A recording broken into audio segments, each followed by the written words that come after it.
Hello students, welcome to the session 8 on chapter number 6 triangles.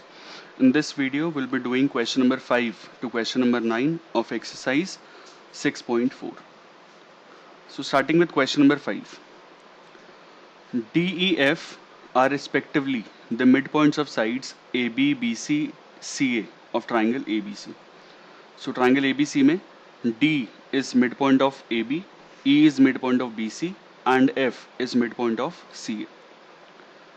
और हमें क्या करना है, find the ratio of areas of triangle DEF and triangle ABC. तो जो ट्राइंगल DEF ये बीच में बन रहा है ये ट्राइंगल एंड बड़ा वाला ट्राइंगल ABC, इन दोनों ट्राइंगल्स के एरिया की रेशियो फाइंड करनी है. सो गिवन है triangle ABC where DEF are midpoints of AB, BC, CA respectively. और हमें फाइंड क्या करना है, area triangle DEF and area triangle ABC, इसकी रेशियो फाइंड करनी है. सो पहले हम इन दोनों ट्राइंगल्स को सिमिलर करेंगे. कैसे वो देखते हैं. सो हमने क्लास 9th में पढ़ा हुआ है कि अगर किसी ट्राइंगल में एक साइड का मिड पॉइंट हो और दूसरी वाली साइड का भी मिड पॉइंट हो, तो उन दोनों मिड पॉइंट्स को जो ज्वाइन करती हुई लाइन होती है वो थर्ड वाली साइड के पैरेलल होती है. That means if D and E are midpoints of AB and BC, then the side DE will be parallel to AC. This is by midpoint theorem. So here in triangle ABC, DE and F are midpoints of AB, BC, CA respectively. Therefore, DE will be parallel to AC. ये side DE ये AC के parallel होगा and DE will be half of AC. And जो EF है, अगर E mid point दे रखा है, F mid point दे रखा है, तो जो साइड EF है this will be parallel to AB and the length AB will be equal to length EF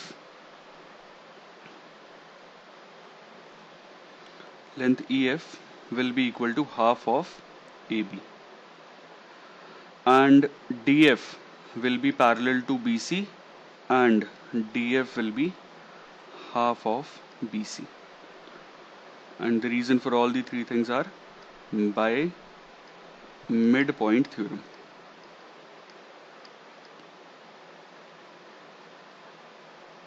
okay तो अगर हम ये साइड्स वाला रिलेशन देखें, इनको पैरेलल वाले को नहीं, ये साइड्स वाले को, तो what you will gate, DE upon AC, AC को इधर लेके आए तो DE अपॉन AC कितना आ गया 1/2. EF अपॉन AB कितना आ गया, this is also 1/2 and DF upon BC this is also 1/2. क्योंकि अब ये सारी रेशियोज बराबर आ रही हैं, DE upon AC, EF upon AB बराबर आ रहे DF अपॉन BC के. देयरफॉर बाय, अब जब सारी साइड्स की रेशियो बराबर आ रही है, देयरफॉर बाय SSS सिमिलैरिटी, जो ट्राइंगल DEF है that will be similar to triangle CAB. Naming अगर हम देखेंगे तो उसके कॉरेस्पॉन्डिंग DEF के कॉरेस्पॉन्डिंग CAB बनेगी, तो DEF जो ट्राइंगल है वो CAB के सिमिलर हो जाएगा. और ये एरिया ऑफ सिमिलर ट्राइंगल्स के टाइम पे हमने क्या सीखा है कि अगर दो ट्राइंगल सिमिलर होते हैं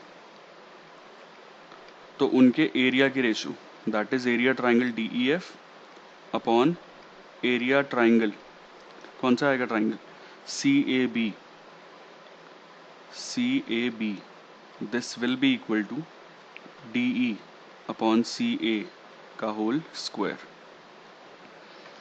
और DE अपॉन CA किसके इक्वल है, ये DE अपॉन CA किसके इक्वल था, 1/2 के, दिस वॉज इक्वल टू 1/2।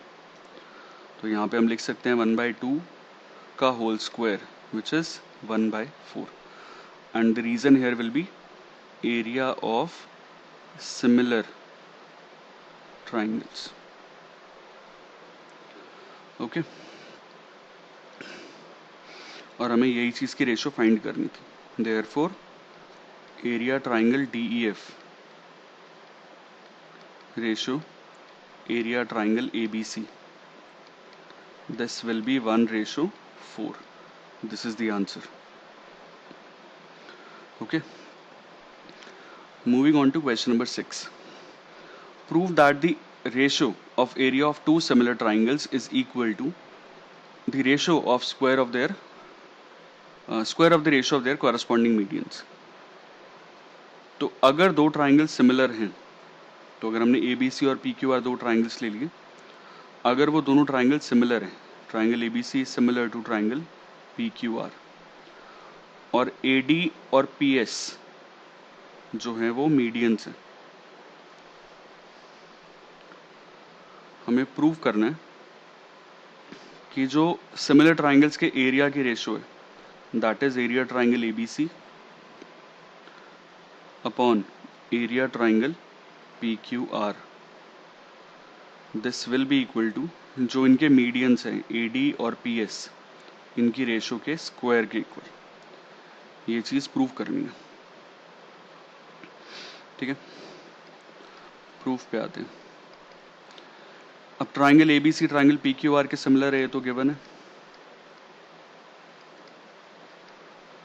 तो इसका मतलब क्या हुआ कि जो साइड्स हैं that is AB upon PQ, BC upon QR, AC upon PR, ये सारी साइड्स प्रोपोर्शनल होंगी बाय CPST एंड जो एंगल्स हैं जिसमें कि एंगल B और एंगल Q का हमें काम है, सिर्फ उसी को ले रहे हैं, ये भी इक्वल होंगे। हम करना क्या चाह रहे हैं इसमें कि ये दोनों ट्राइंगल्स ABD और PQS इनको सिमिलर करना चाहते हैं।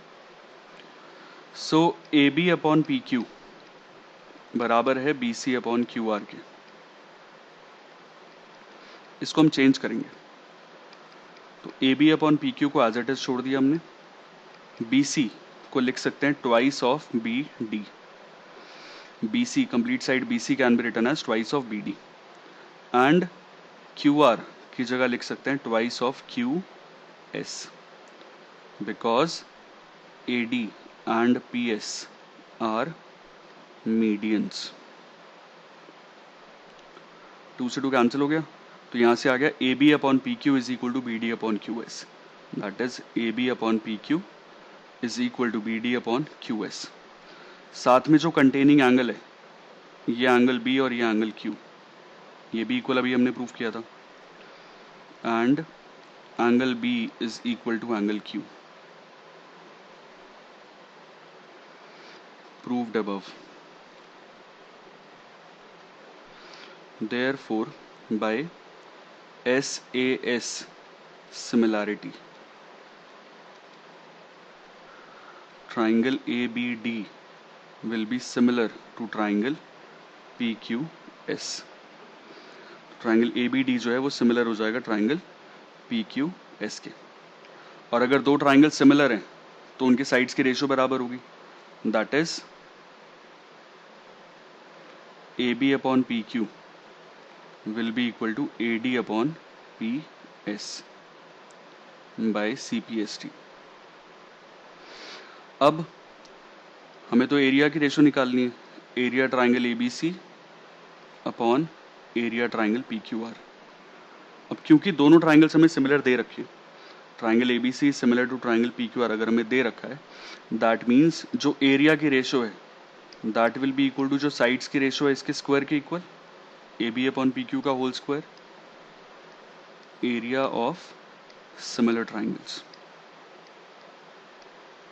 दो ट्राइंगल सिमिलर हमें दे रखे थे तो एरिया की रेशियो साइड्स की रेशियो के स्क्वायर के इक्वल होगी, और यहाँ पे AB अपॉन PQ किसके इक्वल है, AD अपॉन PS के, so this will be equal to AD upon PS का whole square. A B upon P Q की जगह A D upon P S लिख दिया, because A B upon P Q is equal to A D upon P S, और यही चीज हमें prove करनी थी। Clear? Moving on to the next question, question number 7. Prove that the area of an equilateral triangle described on one side of a square is equal to half the area of equilateral triangle described on one of its diagonals. तो एक square ABCD हमें दे रखा है, एक equilateral triangle ये red वाला जो BCE ट्राइंगल है ये हमने उसकी साइड पे बनाया, एंड BDF ये ट्राइंगल हमने उसकी डायगोनल पे बनाया। हमें शो करना है कि वो ट्राइंगल जो हमने साइड पे बनाया उसका जो एरिया है, one side equilateral triangle described on one side of a square is equal to half the area of equilateral triangle described on one of its triangles. तो BCE का एरिया हाफ एरिया BDF होगा, ये चीज हमें prove करनी है। So given है यहाँ पे ABCD is a square, triangle BCE and triangle BDF are equilateral triangles described on side BC and diagonal BD respectively.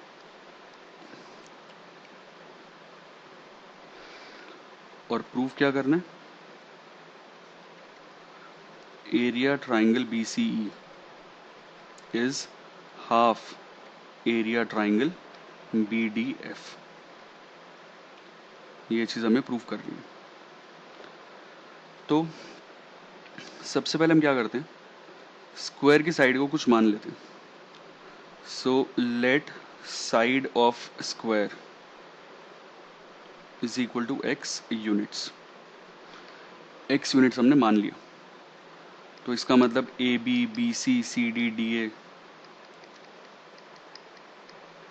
सारे कितने हो जाएंगे, x यूनिट्स, क्योंकि स्क्वायर की साइड बराबर है। और क्योंकि BCE ये एक इक्विलेटरल ट्राइंगल है तो वो भी सारी साइड्स बराबर हो जाएंगी। BC is equal to CE is equal to BE is equal to x units. The reason is same, sides of equilateral triangles. Equilateral triangle की सारी sides बराबर होती है, तो इस वाले triangle की भी सारी sides x x x आ जाएंगे। अगर हमें triangle BDF की साइड निकालनी है, जो equilateral triangle हमने किया, तो वो जो है वो diagonal BD के बराबर होगा। So in right triangle BCD, square दे रखा है तो राइट एंगल है, BC का स्क्वायर प्लस CD का square is equal to BD का स्क्वायर। BC इज x, इसका स्क्वायर हो गया, CD इज अगेन x, इसका स्क्वायर हो गया, इज इक्वल टू BD का स्क्वायर। और इसका रीजन क्या है, by Pythagoras theorem.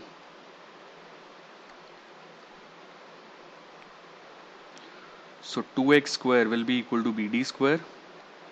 So BD की वैल्यू √2x हो जाएगी, या फिर BD स्क्वायर में ही छोड़ देते हैं, इसको हम बाद में यूज करेंगे। तो BD स्क्वायर की वैल्यू आ गई 2x स्क्वायर। अब एक्चुअल में हमें यहाँ पे दोनों ट्राइंगल्स के एरिया की रेशियो निकालनी है कि दिस इज इक्वल टू 1/2, ये प्रूव करना। अब होगा क्या कि ट्राइंगल BCE और triangle BDF, triangle BCE and triangle BDF are equilateral triangles. Question में दिया हुआ है therefore all angles are 60 degree. तो कॉरेस्पॉन्डिंग एंगल्स जो हैं वो सारे इक्वल हो गए। That means by angle angle angle similarity triangle BCE will be similar to triangle BDF। और अगर BCE सिमिलर है BDF के, तो इसका मतलब area triangle BCE upon area triangle BDF will be equal to BC upon BD का whole square, and the reason is area of similar triangles. तो इसको हम लिख सकते हैं BC square upon BD square. अब वैल्यू रिप्लेस करते हैं BC और BD की. BC किसके बराबर है? BC is equal to x and BD square is equal to 2x square. तो BC की जगह x लगा देते हैं. तो BC की जगह न्यूमरेटर की जगह x लगा दिया, तो ये हो गया x स्क्वायर, और BD स्क्वायर जो है वो 2x स्क्वायर के बराबर. x स्क्वायर कैंसिल आउट हो जाएगा, तो you will get this is equal to 1/2. और अगर हम यहाँ पे क्रॉस मल्टीप्लाई करें, so area triangle BCE will be half. ये नीचे वाले पार्ट को हमने क्रॉस मल्टीप्लाई कर दिया, सो this will be half area triangle BDF. और यही चीज़ हमें प्रूव करनी थी कि जो इक्विलेटरल ट्राइंगल हमने साइड पे बनाया उसका एरिया विल बी हाफ वो इक्विलेटरल ट्राइंगल जो कि हमने डायगोनल पे बनाया. Okay, moving on to the next question. Question number 8. ABC and BDE are two equilateral triangles such that D is the midpoint of BC. D BC का midpoint दे रखा है और हमें ABC और BDE के एरिया की रेशियो निकालनी है. सो एक ट्राइंगल है ABC, D is the midpoint of BC, D BC का मिडपॉइंट हो गया, एंड BDE एक इक्विलेटरल ट्राइंगल है, तो नीचे की तरफ हमने BDE बना दिया. ABC और BDE के एरिया की रेशियो फाइंड करनी है. सो मान लिया कि AB जो है वो 2x है, AB 2x हो गया, AC 2x हो गया, BC भी 2x हो गया. अब क्योंकि D मिड पॉइंट दे रखा है तो ये x और x हो गया, तो और अगर BDE इक्विलेटरल ट्राइंगल है तो ये सारी साइड्स भी x हो गई. Since all the equilateral triangles are similar होंगे, 60 60 60 आ रहे हैं, दैट मीन्स area triangle ABC upon area triangle BDE will be equal to AB upon BD का होल स्क्वायर. AB कितना हो गया 2x और BD कितना है x, इसका स्क्वायर. x से x कैंसिल, तो ये आएगा 2/1 का square which is 4/1. So ratio will be 4:1. ये आंसर है. ऐसे ही क्वेश्चन नंबर 9 देखते हैं. Sides of two similar triangles are in the ratio 4:9. तो साइड्स की जो रेशियो दे रखी है सिमिलर ट्राइंगल्स में दैट इज 4:9. एरिया की रेशियो निकालनी. तो ये तो हमने पढ़ा ही है कि जो एरिया की रेशियो होती है वो साइड्स की रेशियो का स्क्वायर होती है. सो 4:9 का स्क्वायर कितना आएगा 16:81. This is the answer. Okay, अच्छा इसका एक एग्जाम्पल और इम्पॉर्टेंट है. Example number 9. In figure 6.43, the line segment XY is parallel to AC. So this line segment XY, this is parallel to AC, ये given है. And it divides the triangle into two parts of equal areas. तो इन दोनों triangle का area और ये trapezium का area equal हमें दे रखा है. और हमें करना क्या है, AX अपॉन AB की वैल्यू निकालनी है. ये AX और ये पूरा AB, इसकी वैल्यू निकालनी है. सो गिवन है यहाँ पे triangle ABC where XY is parallel to AC, area triangle XBY is equal to area trapezium, क्योंकि एक पेयर पैरेलल है तो ये ट्रेपीजियम हो जाएगा AXYC. ये इक्वल एरियाज दे रखे हैं और हमें फाइंड करना है AX अपॉन AB. सॉल्यूशन पे आते हैं. क्योंकि ये पैरेलल दे रखा है दैट मीन्स ये दोनों ट्राइंगल्स जो होंगे सिमिलर हो जाएंगे. कैसे? एंगल B तो कॉमन आ गया दोनों ट्राइंगल्स में XBY और ABC में, और ये एंगल A और एंगल X ये कॉरस्पॉन्डिंग एंगल्स हैं, तो डबल A से दोनों ट्राइंगल्स हो जाएंगे similar. So in triangle XBY and triangle ABC, angle BXY is equal to angle BAC, corresponding angles, and angle B is equal to angle B, this is common. Therefore, by double A similarity, triangle XBY will be similar to triangle ABC. और जब ये similar हो गए तो इनके area की ratio, so area triangle XBY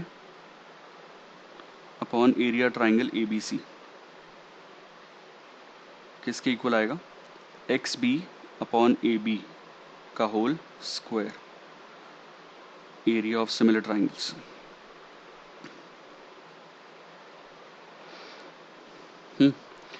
अब XBY और ABC के एरिया की रेशो होगी कितनी? क्योंकि क्वेश्चन में दे रखा है कि ये दोनों एरियाज बराबर हैं, तो अगर सपोज XBY का एरिया 1 है तो ट्रेपीजियम का एरिया भी 1 होगा. तो अगर ट्रेपीजियम का एरिया 1 है, इस ट्राइंगल का एरिया 1 है, तो ABC का एरिया तो पूरा 1 + 1 2 हो जाएगा. तो XBY का एरिया इज 1, ABC का एरिया इज 2, तो ये आ गया 1/2 is equal to XB upon AB का होल स्क्वायर. बट हमें XB अपॉन AB नहीं निकालना कि स्क्वायर को उधर लेके रूट बन गया, ऐसा नहीं होगा. स्क्वायर को उधर लेके जाएंगे तो ये आएगा 1/√2 is equal to XB upon AB. XB upon AB is equal to 1/√2. अब XB तो नहीं चाहिए, हमें चाहिए AX, तो XB को चेंज करेंगे. तो XB this can be written as AB minus AX. तो XB की जगह लिखेंगे AB minus AX upon AB is equal to 1/√2. अगर हम यहाँ पे AB को डिस्ट्रीब्यूट कर दें तो AB upon AB minus AX upon AB is equal to 1/√2. AB हो गया कैंसिल, तो 1 minus AX upon AB is equal to 1/√2. So that means AX upon AB कितना आ गया? 1 माइनस 1/√2. एलसीएम लिया तो √2 माइनस 1 डिवाइडेड बाय √2. डिनोमिनेटर में root नहीं छोड़ते तो इसको रैशनलाइज कर देते हैं. √2 से मल्टीप्लाई, √2 से डिवाइड, तो you will gate √2 multiplied by √2, this is 2, √2 into 1, this is √2, और डिनोमिनेटर में आएगा 2. तो AX अपॉन AB की वैल्यू कितनी आ गई? 2 minus √2 upon 2. This is the answer. Okay, so with this we have completed exercise 6.4. In the next video we'll start with exercise 6.5. Thank you so much.